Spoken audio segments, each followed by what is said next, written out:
रस्सी का जादू। एक गांव में एक किसान रहता था। किसान के 3 बेटे थे और 3 बहुएं थी। किसान के पास थोड़ी बहुत जमीन थी जिसमें मेहनत करके किसान की रोजी रोटी चलती थी। एक साल सूखे के कारण फसल नहीं हुई। किसान ने सोचा शहर में जाकर मेहनत मजदूरी करके रोटी का जुगाड़ किया जाए। किसान अपने परिवार के साथ लेकर शहर की तरफ चल दिया। दिन में जब धूप तेज हो गई तो किसान ने सोचा कुछ देर के लिए किसी पेड़ के नीचे बैठा जाए। वे एक घनी छाया वाले बरगद के पेड़ के नीचे बैठ गए। किसान ने सोचा कि खाली बैठने से भला कोई काम ही कर लिया जाए। उसने अपने एक बेटे से कहा कि तुम जाकर जूट ले आओ।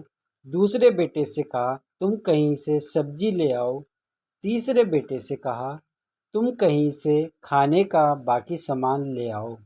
किसान ने अपनी बहुओं को भी काम पर लगा दिया। एक को कहा तुम पानी ले आओ, दूसरे से कहा तुम लकड़ी ले आओ, तीसरे से कहा तुम आटा गूंथ लो। सब अपने अपने काम में लग गए। जूट आने पर किसान रस्सी बनाने में लग गया। जिस पेड़ के नीचे वे बैठे थे उस पेड़ में एक दानव रहता था। दानव यह सब देख रहा था। उसे रस्सी के बारे में कुछ समझ में नहीं आया। वह पेड़ से नीचे उतरा और किसान से पूछने लगा, आप इस रस्सी से क्या करोगे? किसान कुछ नहीं बोला, अपना काम करता रहा। दानव ने फिर किसान से पूछा, आप यह रस्सी क्यों बना रहे हैं?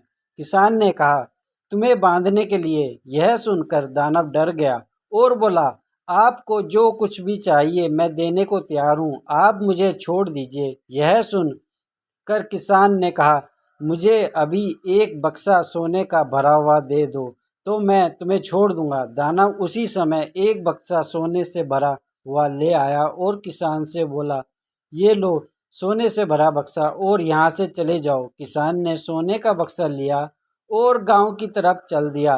किसान के दिन अच्छे कटने लग गए। किसान के ठाट बाट देखकर उसके पड़ोसी ने उससे इसके बारे में जानना चाहा तो किसान ने सारा किस्सा पड़ोसी को बता दिया। पड़ोसी किसान लालच में आ गया। उसने भी यह तरकीब अपनाने की सोची। वह अपने सारे परिवार के साथ चल दिया। उसी पेड़ के नीचे वह जाकर बैठा जिस पेड़ में दानव रहता था। पड़ोसी किसान ने अपने बेटे से कहा, तुम कहीं से जूट ले आओ। दूसरे बेटे से कहा, तुम कहीं से सब्जी ले आओ। तीसरे बेटे से कहा, तुम खाने का बाकी सामान ले आओ। फिर उसने अपनी बहुओं को भी कहा कि तुम पानी ले आओ, तुम लकड़ी ले आओ और तुम आटा गूंथ लो। पर किसी ने पड़ोसी किसान की नहीं सुनी। सब अपने में ही मस्त थे। आखिर में किसान खुद ही सारा काम करके रस्सी बनाने में लग गया। दानव यह सब देख रहा था। कुछ देर में दानव किसान के पास आया और बोला, तुम यह रस्सी किस लिए बना रहे हो? किसान ने सोचा दानव डर गया है। किसान हंसते हुए बोला, तुम डर गए हो, यह रस्सी मैं तुम्हें बांधने के लिए बना रहा हूँ। इस पर दानव जोर से हंसा और बोला, तुम्हारा अपना परिवार तो तुमसे नहीं डरता तो मैं तुमसे क्या डरूंगा? पहले अपने परिवार को बांध लो फिर किसी को बांधना। यह कहकर दानव पेड़ पर चला गया। लालची किसान अपना सा मुंह लेकर गांव में लौट आया। इस आदमी को चाहिए था कि वह पहले अपने परिवार को आज्ञाकारी बनाए और फिर दूसरे से कोई उम्मीद करे। ऐसी ही कहानी सुनने के लिए हमारे चैनल को सब्सक्राइब करें।